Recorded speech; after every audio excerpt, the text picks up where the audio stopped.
Okay, so I'm supposed to be working on a different video right now. God knows I'm supposed to be working on a bunch of different videos right now.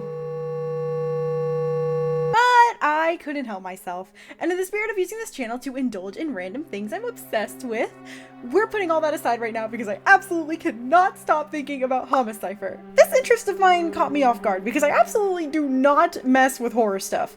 Well, actually, now that I think about it, maybe I do? When I was a kid, I loved urban legends from around the world, mainly Japan, even though they would leave me completely debilitated with fear. So it's not super not up my alley, but I don't interact with horror much outside of that. Plus, that was a long time ago. Horror games are especially a huge no for me, since they're far more immersive. And there's the crushing weight of any decision you make ending your in-game life. And if I'm someone who's stressed as balls that Sunday's destiny is going to change based on our choices in Honkai Star Rail, you know a horror game is going to make my blood pressure rise by at least a few points. So how did I get into something like Homicipher? The other day, my friend was chilling with me in my dorm, and while she was scrolling through Twitter, she saw fan art of some weird looking dude with long hair. My first thought was, ew, what the freak? But she kept scrolling and we saw more. After a while of seeing so much, we started to get more interested in the game itself. For her, it was because she usually engages in horror media, specifically really freaky, weird, crazy, freaky ASMRs. And for me, it was just morbid curiosity. And upon learning more, we saw people describing this game as a dating sim. So then we just went about our day and what? These characters? They were made to be romanced? How? Are you sure? How am I supposed to romance a man who's constantly on his knees? You know what? Don't answer that question. I immediately went to Steam, noticed the demo was free, and braced myself for whatever experience this game was about to give me. And let me tell you, I did not think it would be good. I didn't think this game would make me feel the way that you feel when you're looking at a puppy. That's not what I thought would happen. And I didn't think I would love it as much as I do right now, let alone love it enough to make a video about it. A video for a channel with a demographic of people who would not play this. If you've never heard of it, Homicipher is a Japanese horror/dating sim developed by Yatsunagi, in which you, the main character, find yourself lost in a mysterious world full of creatures who are out for your blood. But there are some who are more peaceful, and these peaceful ones are trying to communicate with you. But everything they're saying is in a completely different language, and you have no way of really knowing outside of inferences. Meaning that you have to learn to decipher their language in order to survive against the other monsters around you, and maybe it can also help you find your way out of the world that you're stuck in and return back to your normal life. The gameplay is really simple. For the most part, it's just a point-and-click adventure, which is really good for me because I suck at games, and a horror game would put me in a very bad position, so I'm very glad I can just sit back and enjoy the story because it's point-and-click. The only other thing you need is your keyboard, because when a character speaks to you in their language, you click on an individual word and then fill in the blank of what you think the words mean. No, you don't have multiple choice. You have to just completely come up with it yourself. As you progress in the game, making more and more inferences as to what certain words might mean, you'll start to have fully formed sentences, completely able to understand what's happening. Unless you're a little stupid like me and my friends were when we played this, because we did not have, nope. Me want to something okay?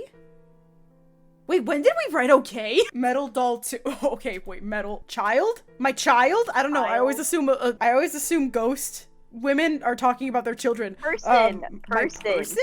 Wait, why would it be person? Because, like, I feel like child is too specific, you know? Okay, yeah. Person.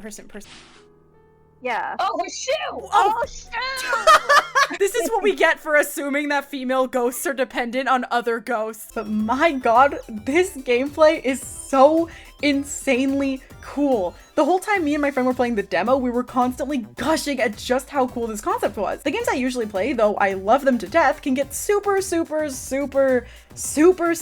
and repetitive. So going from the daily gacha game grind to one of the most engaging puzzles I've ever seen, color me impressed. More than impressed. The amount of whimsy it must take to come up with an idea like this, truly, I am floored by the ingenuity. It seems like a concept that would be like, oh yeah, ghosts wouldn't really be speaking our language, would they? If we got stuck in a ghost world, they wouldn't be speaking our language. We would have to probably learn how they talk. It's something I've never thought about before, and it makes for a really cool experience in-game. It's really cool. Also, like I mentioned a lot in my Blush video, I love simple character themes, like a lot.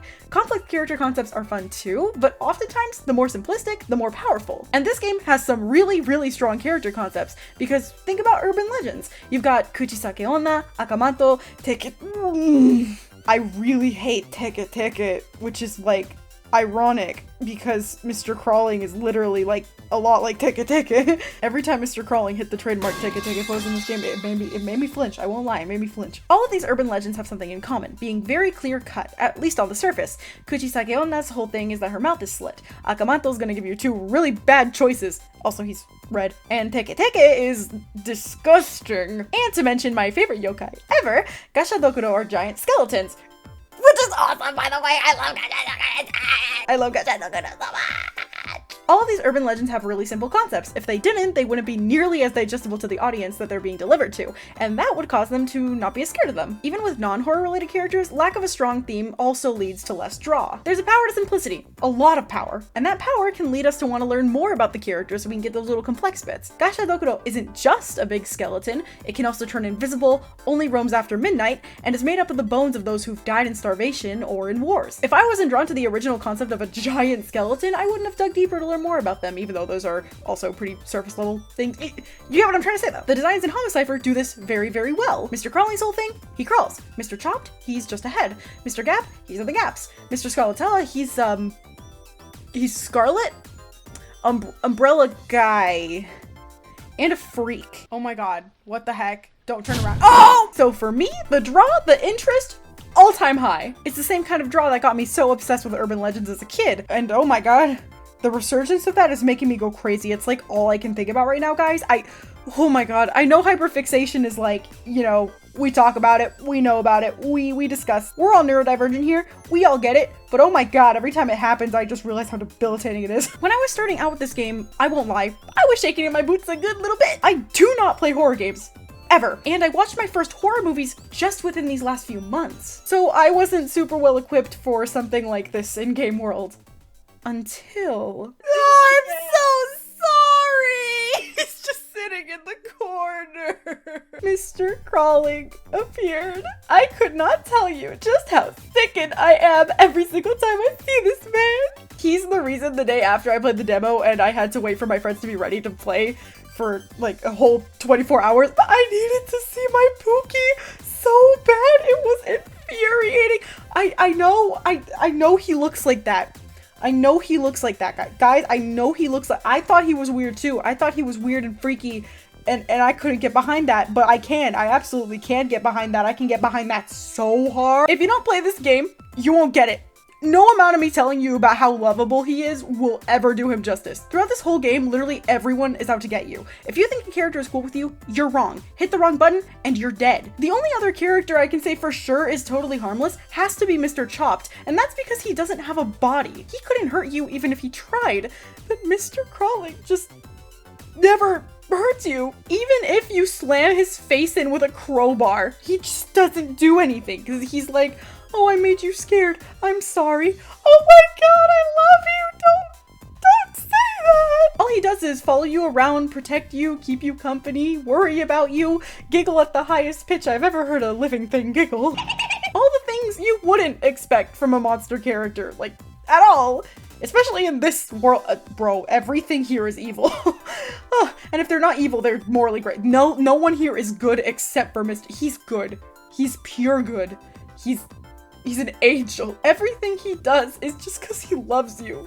He just likes you. He loves you, dude. He just wants you to be okay. And it's like, oh my god. The kind of person who is so untainted and perfect that it makes you question just how horrible you are in comparison. An angel.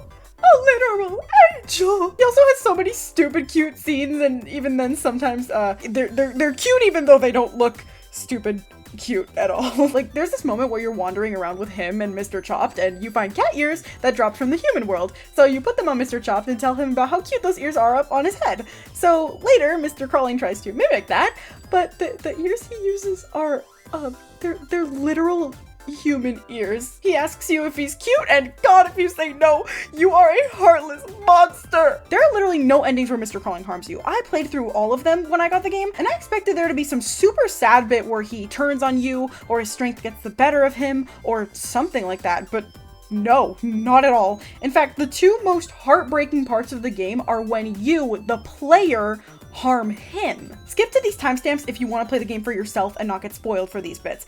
I'll wait because it's genuinely amazing and I think everybody watching this video should give it a shot and support the developers.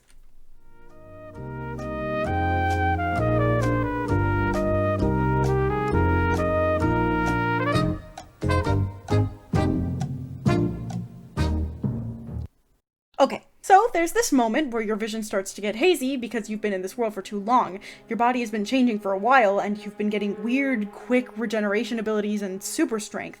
You start to feel weak because of the toll these changes are taking on you, and Mr. Crawling asks if you're okay. When you turn around, though... You, unwell? Yes. Oh, what the heck? Oh. Wait, I don't want to hit him! Don't hit it, don't hit it, don't hit it! No! I'm not hitting him!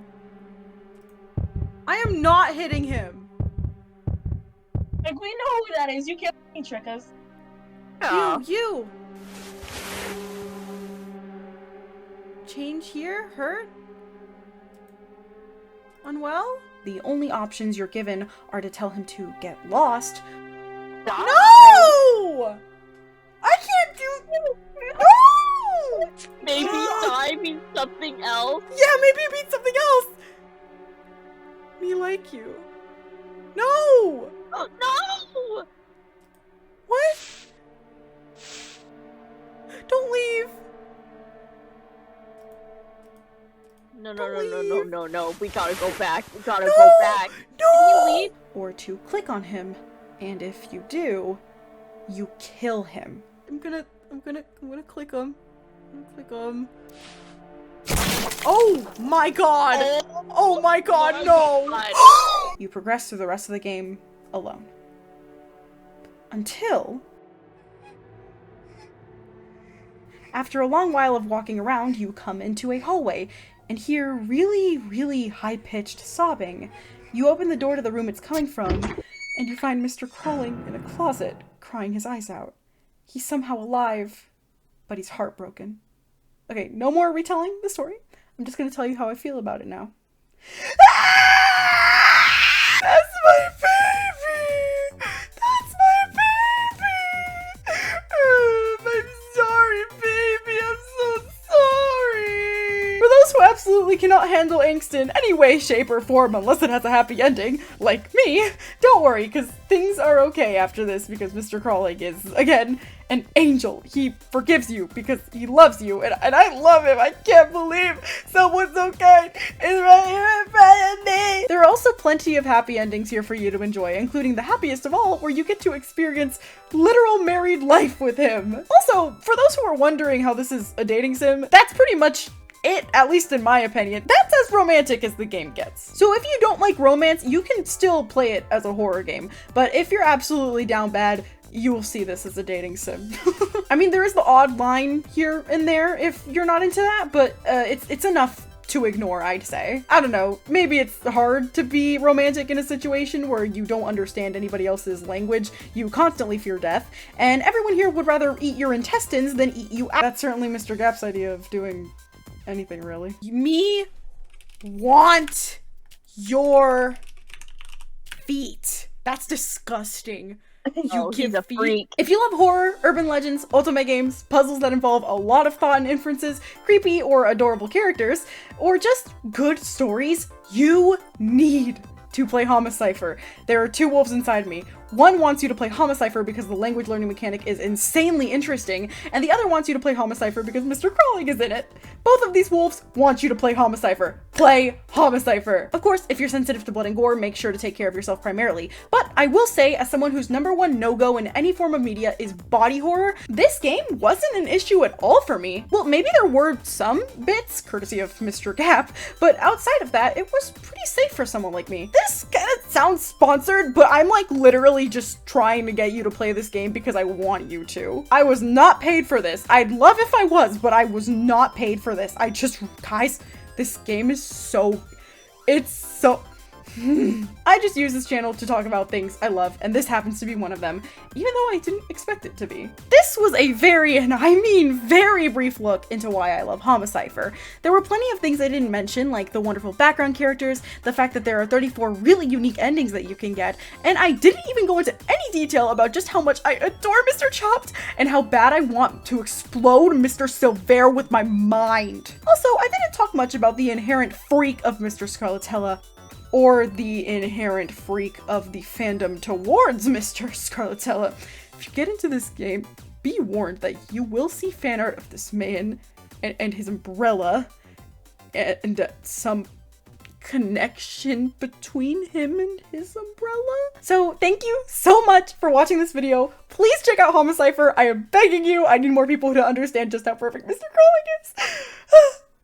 Man, this review from the Steam page. This is so real.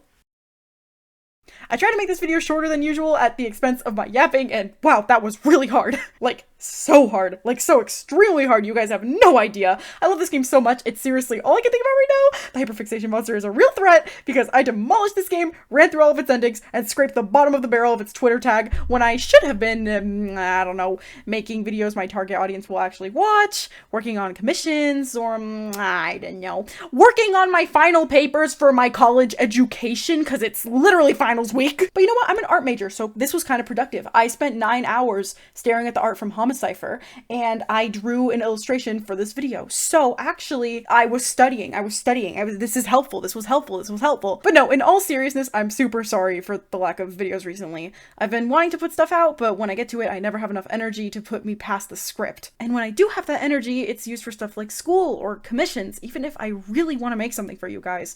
I'm so sorry I haven't been posting much, and I'll try to get back on track soon. My semester's almost over, and I'm on break right now, so hopefully this will give me more time to make something, at least this week. I hope to get 2 videos out, this being one of them. Thank you so much for being so understanding. And thank you for listening to me ramble about what I love today. I've been getting into some other stuff recently, including Fragaria Memories, and I've been trying to get into 18 Trip, even though I literally have no idea where to read the story.